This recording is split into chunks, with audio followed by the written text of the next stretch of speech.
Shakib Khan first of all আমার অনেক senior একজন অভিনেতা, যাকে জাজমেন্ট করার কি বলবো ক্ষমতা বা শক্তি সাধ্য কোনোটাই আমার নেই তাকে রেসপেক্ট করা ছাড়া। কারণ আমি যখন কোটি টাকার কাবিন করি তখন উনি একজন পরীক্ষিত নায়ক এবং সুপারহিট সিনেমা উপহার দিয়েছেন সেই নায়ক। যদিও ক্যারিয়ারের জায়গাটা একটু স্ট্রং করেছে হয়তো আমার সাথে থেকে বা আমি তার সাথে থেকে, দুজনের সমন্বয় যেটাকে জুটি বলেন আপনারা।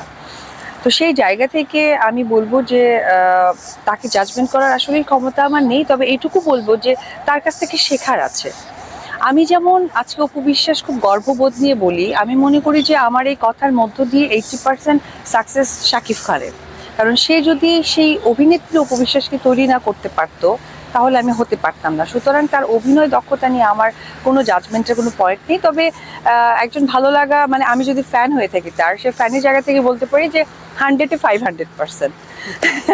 আর যদি সহশিল্পী হিসেবে বলতে চাই তাহলে বলবো যে আসলে তার ভালোর দিক মানে কোনটা বলবো আর কোনটা বলবো না সেই অবস্থানটা নেই। কারণ আমি দেখেছি, আমি না যারাই যে নায়িকারা বা যে শিল্পীরাই তার সাথে নতুন কাজ করেছে তারা আমার এই কথার সাথে একদম রিলেট করতে পারবে। কারণ তার ভিতরে আমি দেখেছি যে কখনোই অনীহাটা নেই, যে একটা নায়িকা নতুন কাজ করছে তার ভুল হতে পারে সেটা কিন্তু সে সংশোধন করে দেয়, বা তার জায়গা থেকে হয়তো বা 100% অভিনয় অ্যাক্টিংটা স্কিলটা ম্যাচ করাতে পারলো না, কারণ সে তো অনেক বড় মাপের একজন অভিনেতা, সে স্কিলটাকে ম্যাচ করানোর সে মানে চেষ্টা করে।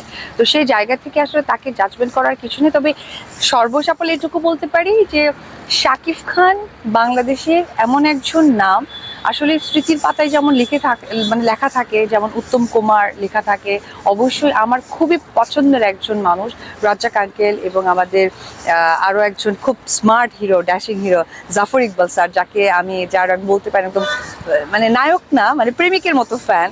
তো শাকিব খান ওই একজন পার্সন আমি মনে করি। আমি এক বাক্যেই বলতে চাই ভাইয়া, সেটা হচ্ছে শাকিব খান একজন অভিনেতা হিসেবে অন স্ক্রিনে তাকে নিয়ে ভালো মন্তব্য করার কোনো মানে কি বলে ক্ষমতা, রাইটস যেটাই বলেন না কেন একদমই নাই। কারণ শাকিব খান হচ্ছে ব্যক্তি জীবন, ওটা আলাদা ব্যাপার, ওটা আমি এই মুহূর্তে আমি আমি বলতেও চাই না অ্যান্ড আমি আনতেও চাই না। বাট একজন শাকিব খানের নাম নিয়ে স্ক্রিনে বলার আগে আমার মনে হয় যে মানুষ পানি খায় না 5 বার, আমার মনে হয় 50 বার পানি খেয়ে কথা বলা উচিত। কারণ উনি যে পরিমাণের একজন নায়ক, যে পাওয়ারফুল একজন আর্টিস্ট, যে কিনা 2 বছর ঘরে বসে থাকার পরেও সে আর্টিস্ট ফলাও করে, সারা জীবন কাজ করেও যারা হয়তো বা আর্টিস্টের জায়গাটা তুলনা করতে পারে না। তো আমার কাছে মনে হয় যে একজন শিল্পী অপু বিশ্বাস